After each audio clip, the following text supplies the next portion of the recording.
this episode, we're going to go through the idea of fatalism. We're going to address a number of different definitions, and we're going to see at the end of the day, are Calvinists fatalists? Are we fatalistic? Just how far can you take that particular accusation? Before we get started, I want to give a shout out to a buddy on Twitter by the name of Skeeto. His Twitter name is @SKETO. I want to thank him. He's done put out a lot of effort of spreading this podcast around, letting people know about it. And I have no doubt that probably 90% of you listening to this podcast at the moment ended up here by means of him. So I just want to say thanks a lot. Keep it up. Certainly a lot more than I could have done myself up and through this point in time.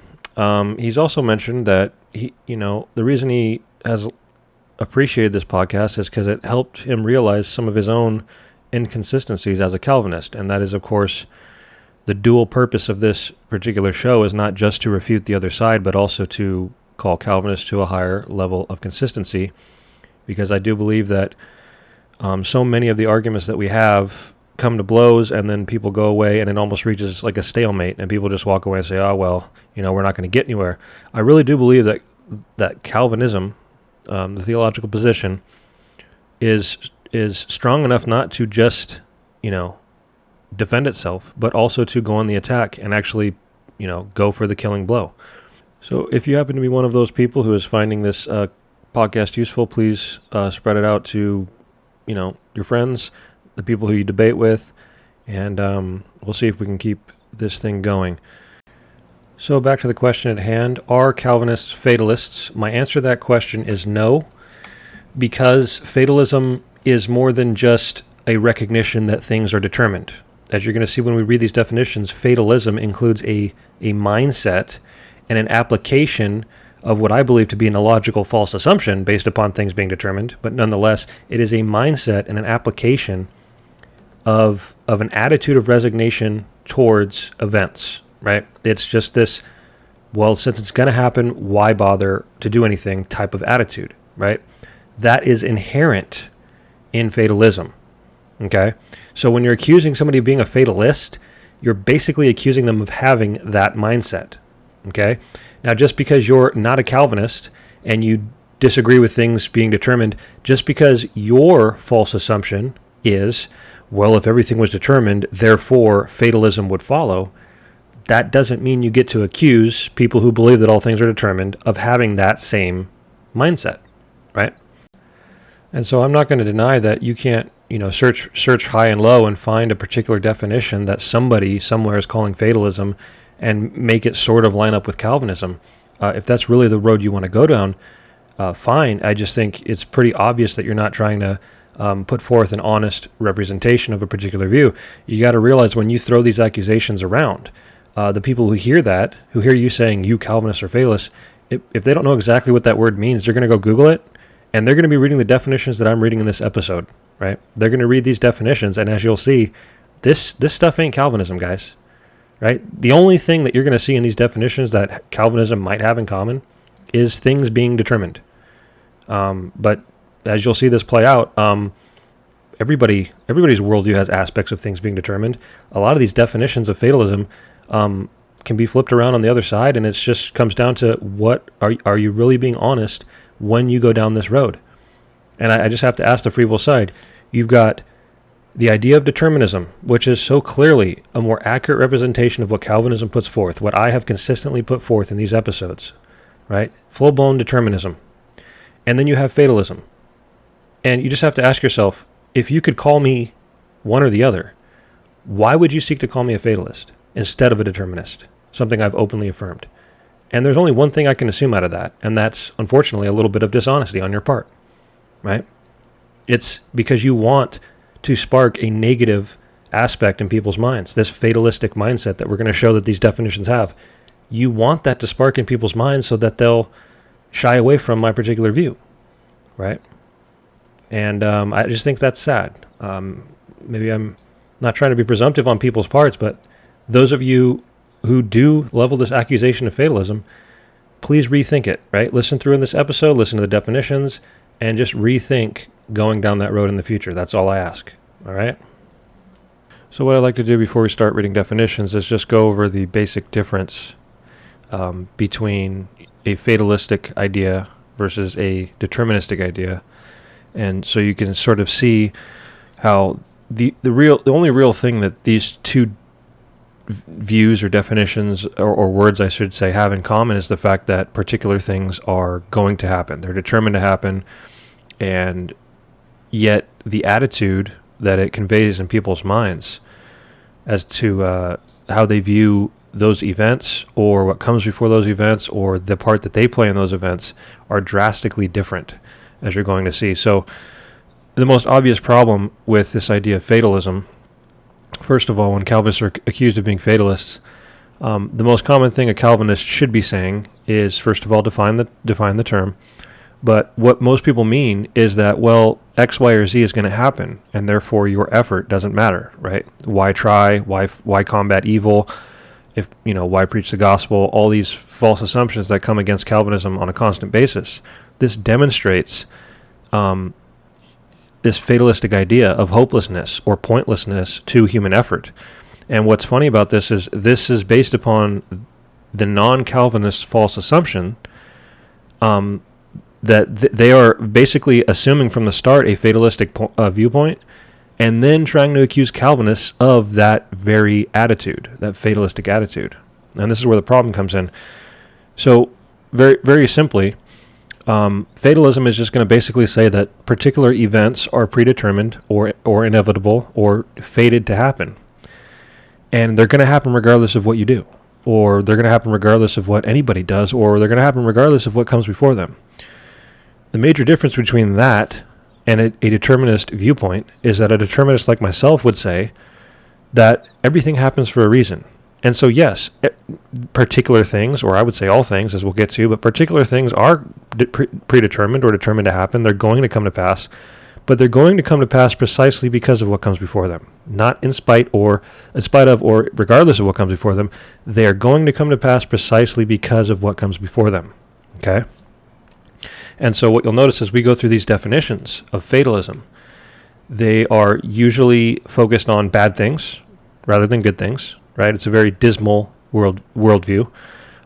They usually all have an attitude of submission attached to them, like, what's the point? Or my efforts don't matter. And there's also there's no real rhyme or reason to what those events are or why they're happening. Reasons aren't mentioned. There's no mention of causality at all. As you're going to see, determinism is based 100% on causality and a connection between events, so that events are leading to events are leading to events. There's a connection there, right? But with all these definitions that we go through of fatalism doesn't really convey the idea of causality at all, right? Or causative connections between what you're looking at and what comes before or after them.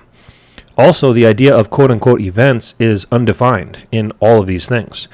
And so you really sort of have to ask, especially in the definitions that don't say all events, which events are you talking about?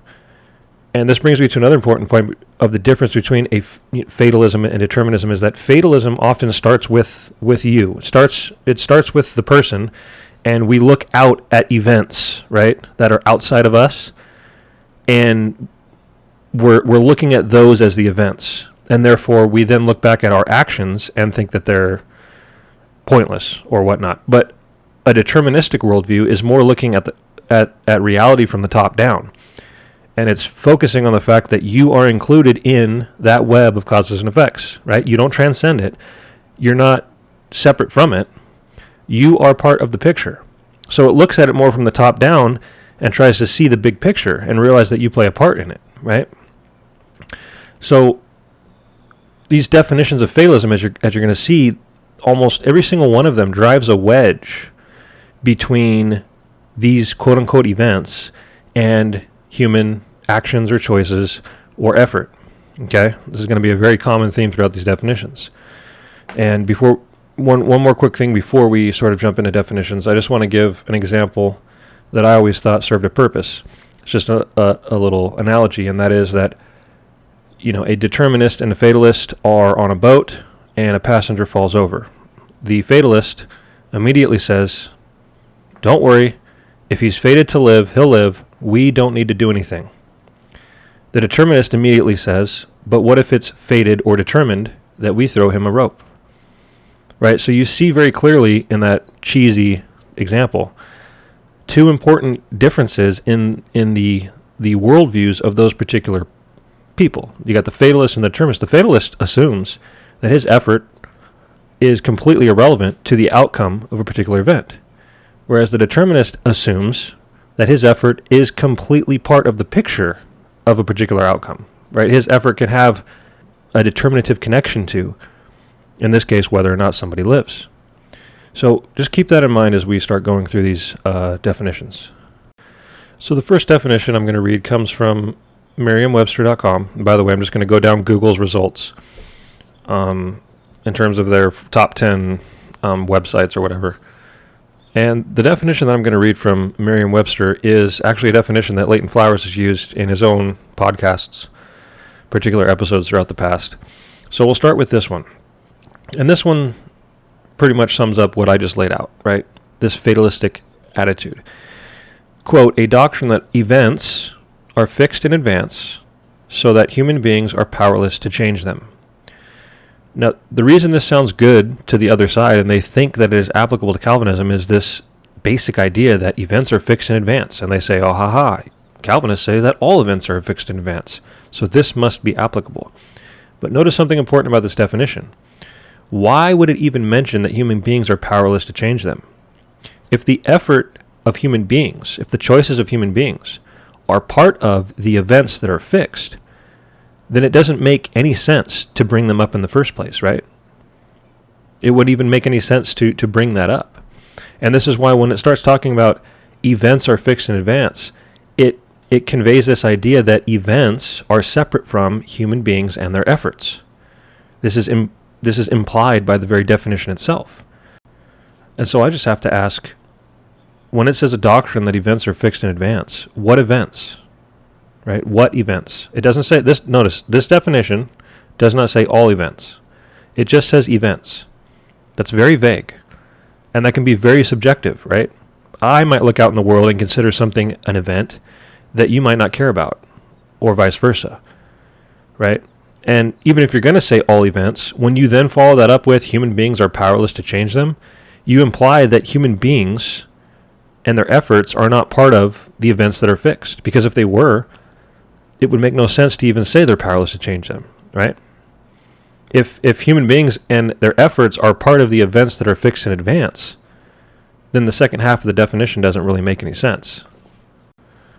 But I want to point something very important out from this first definition right off the bat, and that is that if you're going to drive a wedge between events that are fixed in advance and human beings and their efforts being powerless to change them, if you're going to drive that wedge, then this definition or this idea of fatalism could be applicable to almost any Christian worldview from the start, even a free will worldview, if you stop and think about it.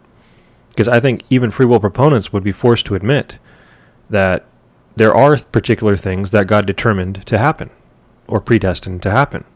I mean, we just went over a couple episodes ago, we talked about the idea of corporate election put forth by Leighton Flowers. Even Leighton Flowers says, we believe in predestination. And he explains it as God has predestined that, for example, whoever believes will be X, Y, and Z. Let's call it sanctified. Believers will be sanctified. God has predetermined that they will, right? It's a destination he set up beforehand. Well, I've got a simple question. How can that be true and free will also be true and you not be a fatalist based on this definition I just read? Right? If you're believing that a particular event or events, such as people's sanctifications, is fixed in advance, you just admitted that when you said God predestined it, and yet you also believe that people have free will, and they are powerless to change what God has predestined, that believers will be sanctified, right? Regardless of what the believer does, I guess, with their free will. I mean, that's, according to this definition, straight out of the book, right? You are believing that events are fixed in advance, such as people's sanctifications, and that those people are powerless to change them, right? Because if you say, no, actually they can change them, you can change what God has predestined, you can somehow thwart the sanctification that God has predestined for you with your free will, well then it's not really predestination, is it? Right? You can't say that God has predetermined something for me if I can void or thwart that predetermination. So right off the bat, I find it very ironic that this first definition and many definitions that we're going to read of fatalism actually leave the door wide open for free will. You see, determinism completely shuts out the possibility of free will because we take human action and make it part of the picture, right? We take human action and make it part of the causative chain, and therefore the idea of free will is completely excluded. It has no place. And determinists like myself proudly proclaim that. But based on most of the definitions of fatalism, as you're going to see, fatalism has all the room in the world for free will, because you're only looking out from yourself at particular events and concluding that you, even with your free will, are therefore powerless to change them. And so just depending on what events you look at, my example was people's sanctification, how would a free will proponent avoid my accusation of fatalism, right? You're accusing me as a Calvinist of being fatalist. I'm actually going to accuse you as a free will proponent of being a fatalist because you believe that God has predetermined particular things, and yet you also have free will. You believe that those two things are true, and that fits perfectly this definition that we just read. A doctrine that events are fixed in advance, such as God's determination of a particular person's sanctification, so that human beings are powerless to change them. Can you change what God has predetermined with your free will? Yes or no? Right? If the answer is yes, you can't call it predestination in the first place. If the answer is no, then you're a fatalist. Or at least that aspect of your view can be considered fatalistic, quote unquote. But as a determinist, if you tried to flip this back around on me and say, well, what do you say about what God has predestined or someone's sanctification? I would say that a particular person's sanctification, yes, it is fixed in advance, but so is their path to that sanctification. So is their choices and the part that they play, right? It's all part of the picture. And so since I put man down into the picture, once again, saying that man is powerless to change it almost becomes irrelevant to the overall view itself. And I just want to put to rest very quickly, I can hear people shouting, you're missing the point. The point is stuff's going to happen and you can't stop it. There's nothing you can do to change it. Blah, blah, blah. Guys, I have pointed out in almost every episode I've done so far that it doesn't matter whether or not you're a Calvinist. The future's going to happen the way it's going to happen. You can't change it, right? Even in a free will worldview. Let's just imagine that free will's true, right? Calvinism doesn't exist. Free will's true. Somehow, you magically, before you existed, determined your entire life with your free will, and God somehow magically foreknew it. Let's just pretend it's all true, right? Just ignore my first few episodes on refuting all that and blah, blah, blah. It's just all true. Free will's true. Okay, great.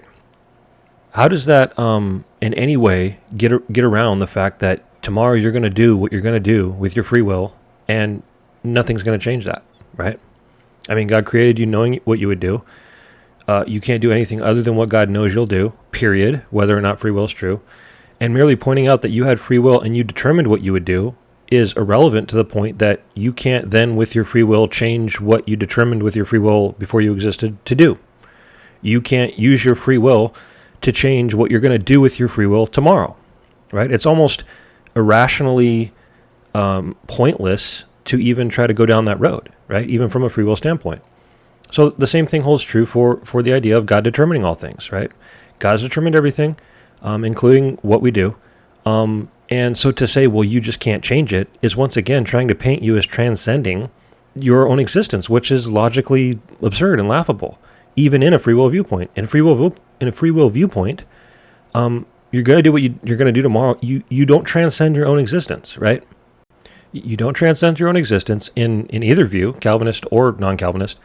And so to even begin to start talking about being unable to change the quote-unquote future or change things is just, it's a non-issue, right? And that's why I'm not giving it much more attention than I'm going to give it right now.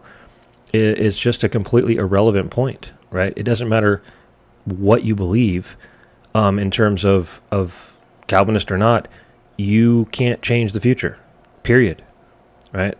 So I just thought I'd point that out and show how ironic it is that the people who hurl the accusation of fatalism against Calvinists don't even stop to realize that this concept of fatalism, by most definitions, actually only makes sense and it only works if free will were true. In other words, you have to take you and your actions and extract them and rip them out of the picture, and then look over at events and say that your efforts have nothing to do with those events, right? That's the only way it works. And this is what's funny is if you dig through the Bible and you were to start talking about, for example, the verse I mentioned in Psalm 139:16, the idea that God has formed your days for you. Even if you were to try to say, well, that's not everything about your life. That's not, for example, your free will choices. God has formed particular things and particular events about your life. Well, you're falling straight down the road of the definition of fatalism we just read, and once again, the point that I'm making, right? Because you're basically saying that God can predetermine particular things about your life that have nothing whatsoever to do with your free will choices and efforts. That's fatalism by definition. And just a very obvious biblical concept that goes right along these lines is the idea of prophecy, right? There's two ways to understand prophecy. You can understand it fatalistically or deterministically, right? All of the biblical prophecies, you can either say, well, since that's determined, whatever came before it was irrelevant. That would be a fatalistic viewpoint, right? Or you could take a deterministic viewpoint and say that everything that came before and led up to what is prophesied or determined is part of the picture. What was prophesied took place precisely because of everything that came before it. And so, once again, what's very ironic is that if you were to just press the free will side on all these sorts of things, the fact that God has formed your days for you, or has predestined that you will be sanctified, or has given prophecy over and over again in Scripture, how do you square those things with free will? They're going to be very hard-pressed to get out of that without appealing to a fatalistic view, right? If something's going to happen, if God is determined that something will happen, and you have free will, then the things you do are irrelevant to what is coming to pass. And that is, by most definitions, a fatalistic viewpoint, right? But if you don't have free will, and everything you do is part of the picture and leads up to what comes to pass, then that's a deterministic outlook. And you just have to ask yourself, which is a better way to approach the Bible? And so a lot of people don't even realize that because of their commitment to free will, most of these issues are going to be seen from their viewpoint in a fatalistic way, right? So the next definition comes from dictionary.com, and this is getting a little warmer. And so the definition says, quote, the acceptance of all things and events as inevitable, right? So here we have finally all things and events. So let's just include human choices and actions and efforts in that. All things and events are inevitable. But notice something. This still is not mentioning any sort of connection between these events. It's just saying that things are inevitable. It doesn't say why. It doesn't say who or what made them inevitable, right? As you'll see, any definition of determinism that we will read will include the idea of causal connection. But this just says that all things are inevitable. So even though you could argue that, see, this includes human effort, it still is painting this picture of the idea that, well, one event can be inevitable, and so can the next event, but there might not be any connection to it at all. And so you could still be left with a very negative outlook on life, right? And the way this is worded, the acceptance, right? You just accept that everything is just inevitable, right? It's this very doom and gloom idea of, well, what will be, what will happen, so what I do doesn't matter, right? It's the attitude that these particular definitions can convey towards people, right? Because when you leave out things like the connection between these events, when you leave out things like who or what has done the predetermining of these things, right? Who or what has made them inevitable and why, you're just basically saying that it's this this thing called fate, that things are just fated, right? And there's just really no rhyme or reason to it. So even though you might be able to pinpoint a commonality in the fact that all things and events are, and quote unquote, inevitable, they are certain to occur and happen. When you just leave it at that, this is what leads to, and the reason I have a problem with these sorts of accusations of Calvinism being, fatalism, is when you leave out important details, these are the types of views that spark in people's minds. This negative idea of, well, it's just going to what's going to happen is what's going to happen, so what I do doesn't matter, right? And once again, if you're going to try to justify your use of this, these particular definitions, it's very easily, once again, turned back on you, right? The acceptance of all things and events is inevitable. Do you believe that the future is fixed, right?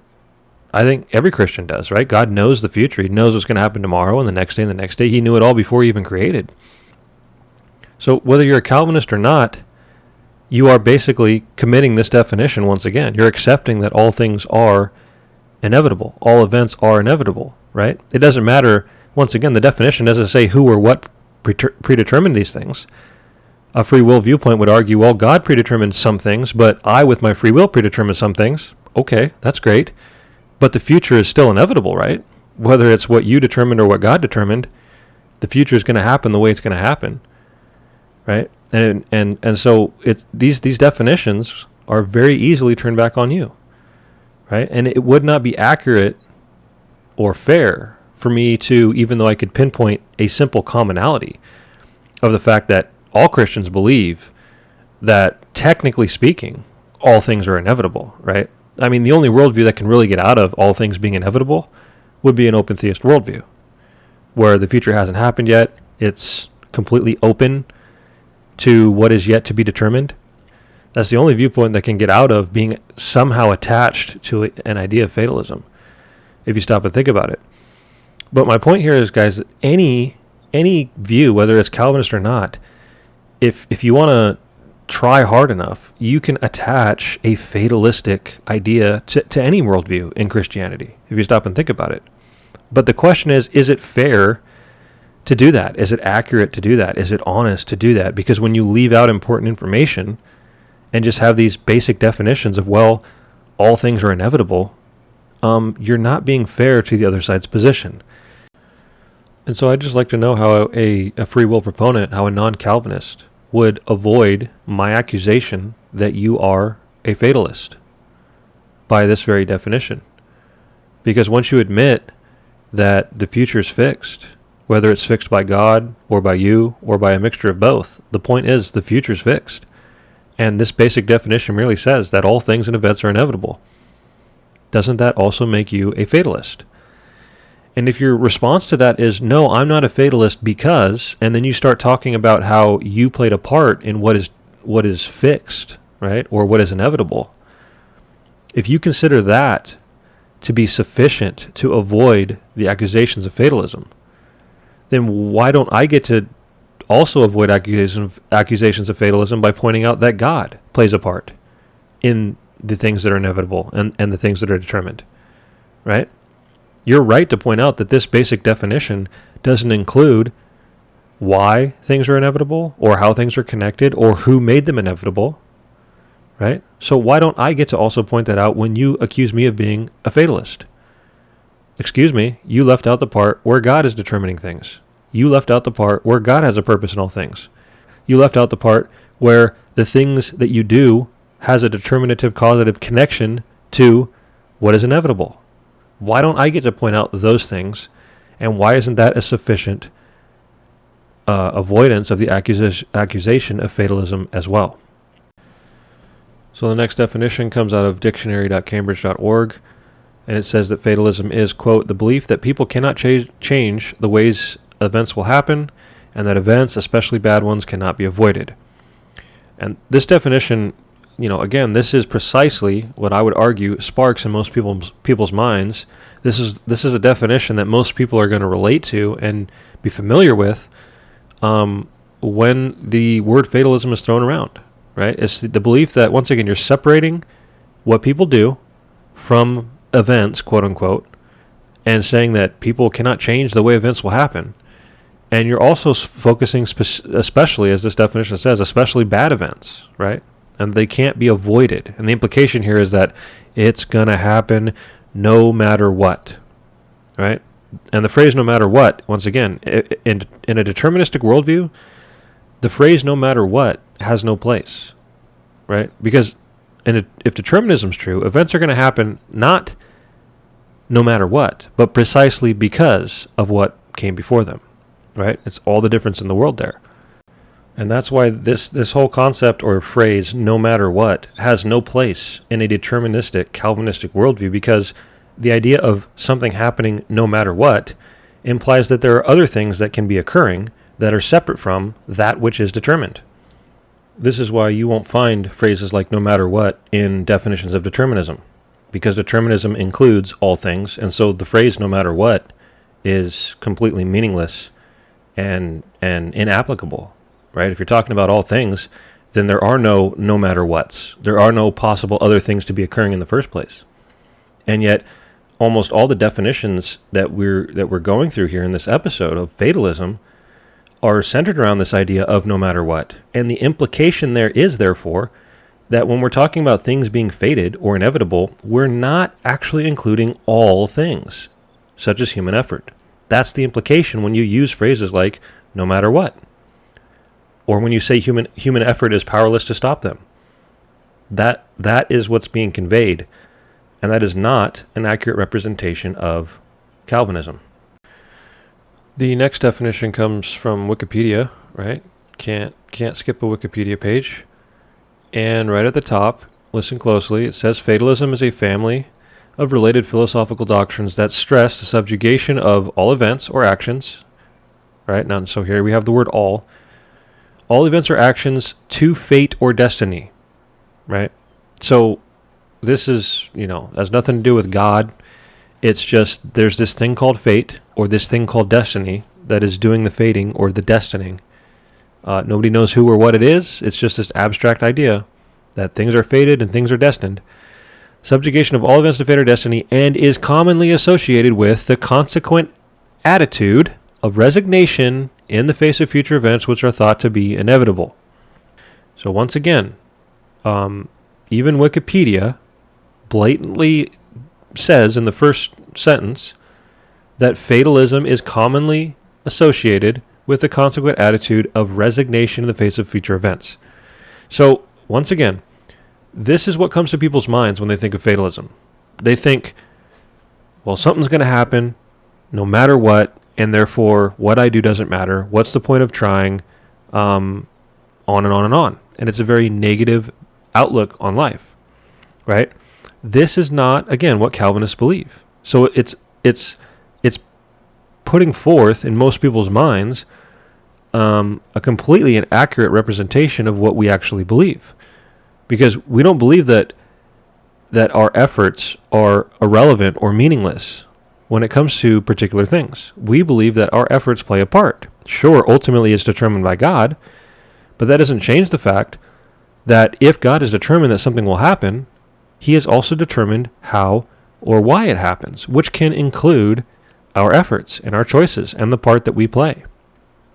Okay?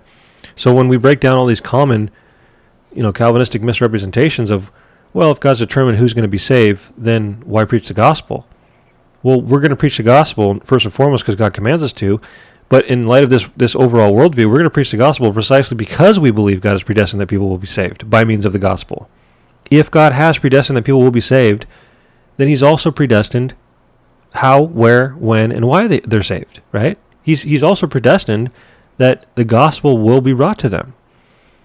And so this brings me to another important point, that we don't live our lives based upon what we think the future might be. We don't guess what the future might be and then start living our life based on that. We live our lives based upon the revealed commands of God, and which says, for example, to preach the gospel. And since we do, in fact, believe that God has determined things, we go forward preaching the gospel knowing with certainty that we are playing a part. a very important part, right? So notice the difference in the attitudes, right?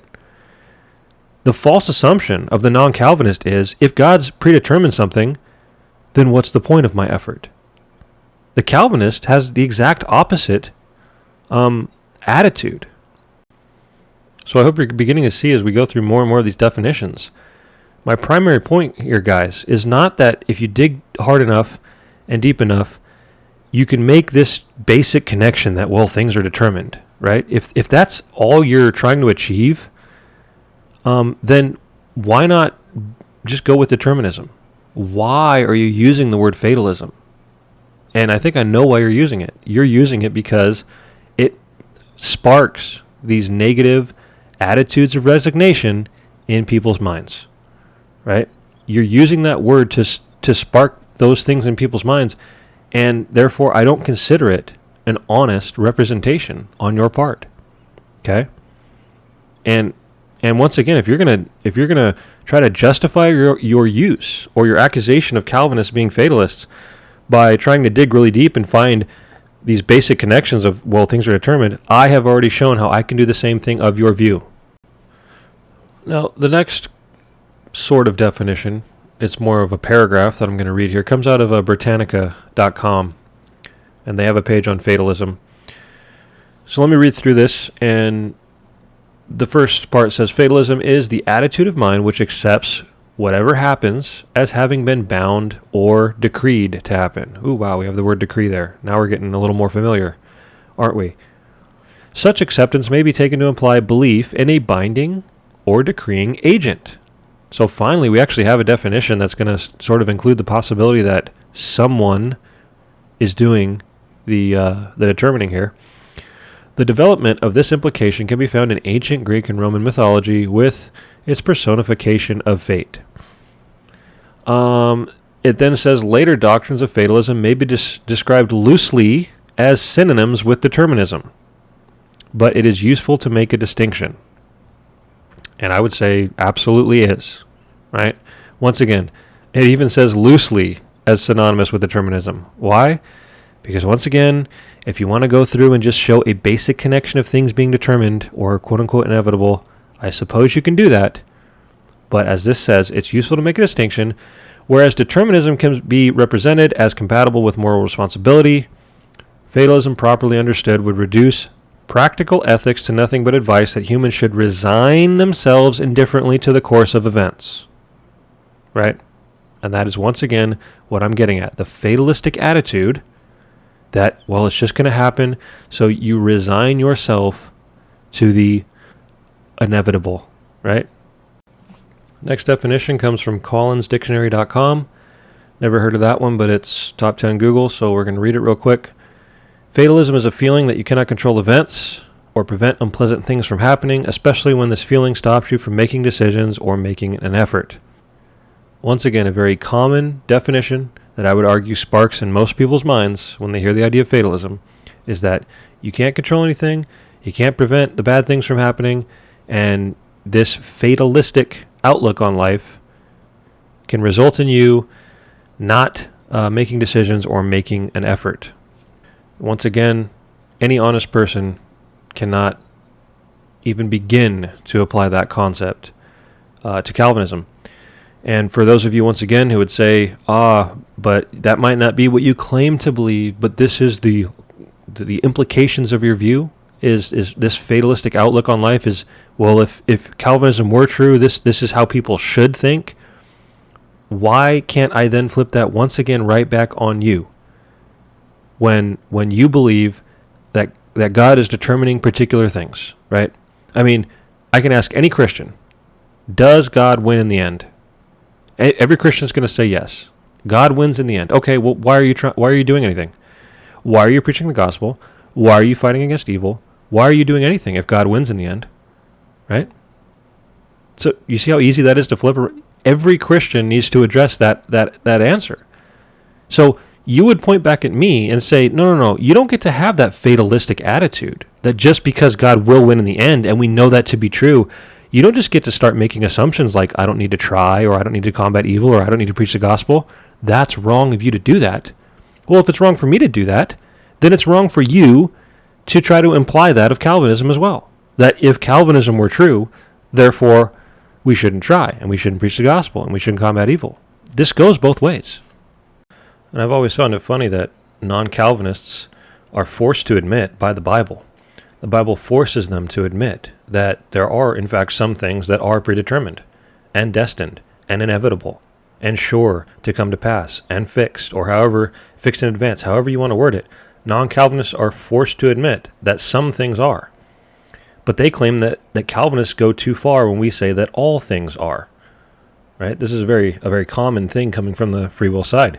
But which view actually fits the idea of fatalism in these definitions more accurately? Is it a view where only some events are predetermined, while other things like your free will choices are not predetermined? Does that fit fatalism? According to these definitions, it fits it quite nicely. Rather than the view where all things, including your choices, are predetermined and part of the picture. I would actually argue that a free will worldview fits the idea of fatalism far better than a full-blown deterministic worldview ever could, based on these definitions, once again. Next definition comes from vocabulary.com, and rather than fatalism, it's actually fatalist. And it says a fatalist is someone who feels that no matter what he or she does, the outcome will be the same because it's predetermined. Fatalists share a sense of being powerless to change the world. So again, here we have a very basic definition of this attitude or feeling that because something's predetermined, then it's going to happen no matter what you do, and you don't even need to bother trying, right? The outcome's going to be the same no matter what you do. The determinist says the outcome is the way it is precisely because of what you do. There's all the difference in the world there. So once again, to accuse Calvinists of being fatalists is not honest or accurate by these definitions. And the last definition I'm going to read comes from Oxford Languages, and it just says the belief that all events are predetermined and therefore inevitable. Once again, this is one of the closer definitions. Again, if you want to try to draw some sort of connection by pointing out that Calvinists believe that all things are inevitable. But once again, I have to stress that it just says all events. And if you don't define events, then it's very easy to once again take a fatalistic, I've demonstrated consistently through definitions here that there is a fatalistic attitude. There's such a thing as a fatalistic attitude. When you don't define events as including human effort, human choices, human actions, then you can still say all events, right? Starting with yourself and looking out in the world, you can still say that all events are predetermined, therefore inevitable, and conclude with a fatalistic attitude that your actions don't matter, that they're not part of the picture, right? So even this definition might sound good to people and say, aha, that's Calvinism. It's not for so many reasons.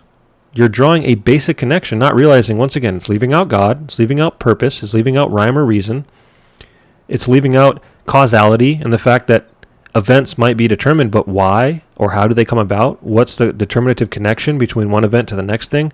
And what is the role of human choice? And again, determinism would include human choice in the events that are predetermined. So now let's flip over to a couple definitions of determinism. And I just want you guys to see the clear, very clear difference between these two things, right? You might want to consider them synonyms and try to provide yourself with excuses for accusing Calvinists of being fatalists. But really, if you wanted to be accurately representing our position, you should be using the term determinist or determinism. So the first definition coming from Oxford Languages is the doctrine that all events, including human action, right? Including human action, are ultimately determined by causes external to the will. Some philosophers have taken determinism to imply that individual human beings have no free will and cannot be held morally responsible for their actions. Now, I would obviously deny that last part, that you can't be held morally responsible. I've justified that, laid it out in previous episodes. But I would most certainly conclude that determinism excludes the idea of free will, right? But notice something. All things, including human action, are ultimately determined by causes external to the will. And I have no problem affirming this as a Calvinist. I believe that your will certainly exists. You make choices. You think thoughts. You take actions, right? You have a part in reality. But the point is that you don't transcend that reality. You are part of it, right? You are part of the intricate chain of causes and effects that make up reality, that make up this universe. And so right away you can notice the major difference in these two definitions of fatalism and determinism, because determinism is including human action and it's mentioning causality, right? And it's mentioning the fact that it's all connected. Next definition of determinism comes out of Britannica. So we're going to go through a couple of sites that we've already quoted from fatalism, and you'll see that there's a reason there's different definitions. The words are different. Determinism in philosophy is the theory that all events, including moral choices, right? Notice how every definition of determinism is including human choices and actions. All events, including moral choices, are completely determined by previously existing causes, right? Completely different definition, right? Fatalism mentioned nothing about, most of the time, nothing about human action being part of what's determined. It was actually driving a wedge between what's determined and human action and saying that they're not related. This makes human action part of the picture, and it says it's determined by previously existing causes. It allows you to make human action part of the picture, and any event that you're going to look at can be traced backwards in reality, previously existing causes. And so determinism and definitions of determinism point out a connection, a causal connection between these events. Britannica then says determinism is usually understood to exclude the idea of free will because it entails that humans cannot act other than the way that they do. And I absolutely affirm this. I've done so, I've laid it all out in past episodes, right? The idea of determinism, right? Given specific situations, you could not have done other than what you did because you did what you did for specific reasons, on and on and on. But notice something. Here we have determinism being defined and mentioning free will, right? Not one single definition that we quoted of fatalism mentioned free will. Not one single definition that we quoted of fatalism said that, well, if fatalism is true, free will can't be true. And as I pointed out at the very beginning of the episode, that's because, ironically, fatalism is the only viewpoint which actually allows for free will. Because fatalism is teaching that human effort is not connected to the events that are happening. Next definition of determinism from Merriam-Webster is the theory or doctrine that acts of the will, there's your human choice again, being included in the definition. Acts of the human will, occurrences in nature, or social or psychological phenomena are causally determined by preceding events or natural laws. Again, I'm just being repetitive at this point. Notice the difference in the definitions, right? Determinism includes human actions. And the reason I stress the importance of recognizing human actions when we're talking about any particular issue, we can just go right down the line with all sorts of categorical things, right? The Bible says, for example, that God is going to clothe us and feed us, right?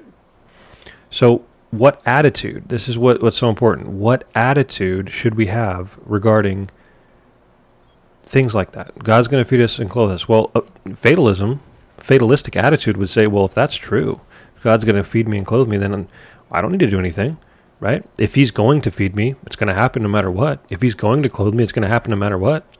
I don't need to go out and do anything. I don't need to, for example, earn money, right, to buy my food or my clothing, right? If it's going to happen, it's going to happen. What will be, right? But the determinist says, wait a minute.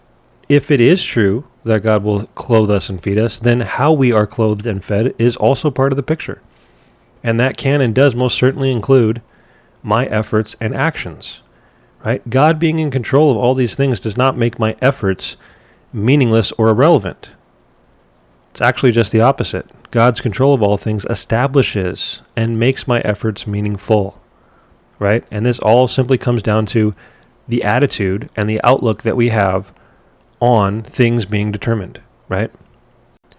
And once again, the only thing that determinism and fatalism have in common is events or things being determined. But whether it's all events, whether it includes human action, and the attitude that we have regarding those things is what makes the two things so different, right? And, just more categorical examples. What about the idea of God healing people, right? Have you ever prayed for someone to be healed? Maybe even yourself to be healed? I know I have, right? But some people have sadly concluded that because of a fatalistic mindset, they've assumed that, well, if God's going to heal me, he's going to heal me, right? I don't need to do anything. What will be, will be. I don't need medicine or doctors or surgeons. If God wants me to be healed, he's going to heal me, right? But a deterministic mindset looks at the same situation, that God does heal people and may in fact heal me. It looks at the same situation and says, what if God's healing of me is by means of medicine or by means of doctors or by means of surgeons? You can have two different mindsets looking at the same fact that something's determined, and yet have two completely different attitudes towards that particular thing. One views the events that lead up to that thing as being completely meaningful, whereas the other views them as being completely meaningless and irrelevant. And those two mindsets are going to drastically affect the way that we live our lives. Right? It's going to affect, as Christians, whether or not we combat evil or strive to fight our own sin, right? Our own sanctification, whether or not we preach the gospel. So my primary point in making this relatively brief episode on fatalism, my point is not that you can't make some general basic connections to some of the definitions of fatalism and some of the ideas of Calvinism, right? My point is, are you being fair and accurate to the position as a whole by using that word, right? And I think most people know the overall fatalistic mindset that all these definitions have put forth. They know that by using that word, that is what they're going to spark in people's minds. And that is why I consider the accusation of fatalism to be unfair and dishonest. And again, if you're going to try to justify your accusations of fatalism against Calvinism, you're going to try to justify that by trying to make these very basic connections. I've already demonstrated how I can do the exact same thing to your view. Free will or not, I can find some very basic definitions of fatalism that I could apply to your worldview as well. The question is, would it be fair for me to do that? Would it be honest for me to do that? Another massively important thing to point out in the difference between these two mindsets, right, the fatalistic mindset versus the deterministic mindset, is the fact that at the end of the day, we don't know the future, right? So let's assume for a moment that Calvinism is true, that the future is fixed, right? That things are predestined, predetermined, fated, inevitable, whatever word you want to use. Let's just pretend for a moment that that's true. We then need to ask, which is the proper mindset to have given that fact, right? After all the definitions we've read, we don't know what the future is. We don't know the future, right? Especially when it comes to whatever major event you want to point to, when you're going to die, who's going to be saved, when they're going to be saved, whatever it is you want to point to, we don't know the future. And so, which mindset provides a proper way to look at how we should be living our lives in light of the fact that we don't know the future? And if you notice, all the definitions of fatalism are centered around this idea that, well, since it's going to happen, I don't need to try. The determinist mindset, on the other hand, says, well, since it's going to happen, maybe I'm a part of why it happens, and I should try. A fatalistic mindset says, well, God's given me all these commands, but if the future is also fixed, then whether or not I obey these commands is irrelevant. But a deterministic mindset says, since God has given me all of these commands, my obedience or disobedience, in certain instances, must also therefore play a part in the future of what God has determined. Because God uses these things to bring about what he's determined. It's all part of the picture. So you can just go all the way down the line and see the stark difference between a fatalistic mindset and a deterministic mindset. Okay? And all I'm getting at here is, when you throw an accusation of fatalism around, you are implying to your hearers, the people who are hearing you give that accusation, you are applying a fatalistic mindset.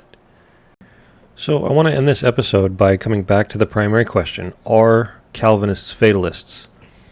And answer by saying no, and here's why.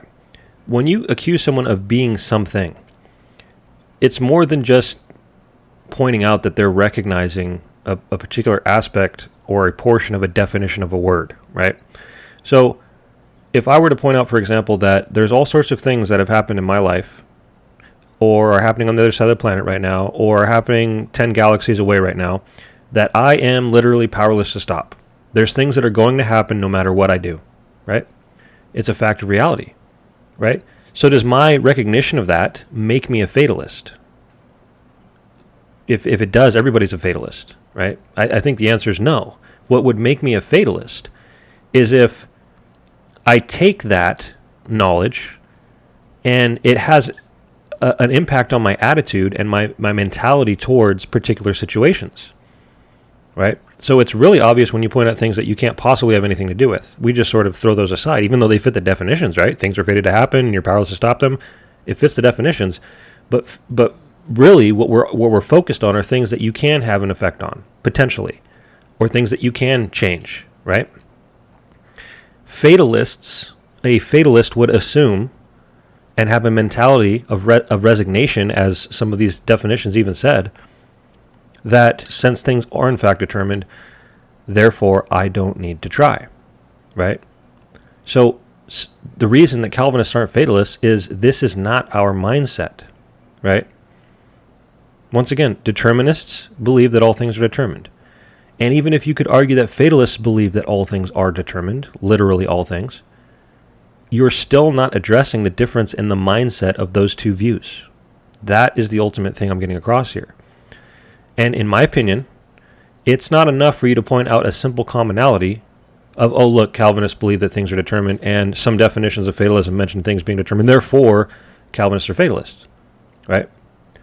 Or even the idea of being powerless to stop something.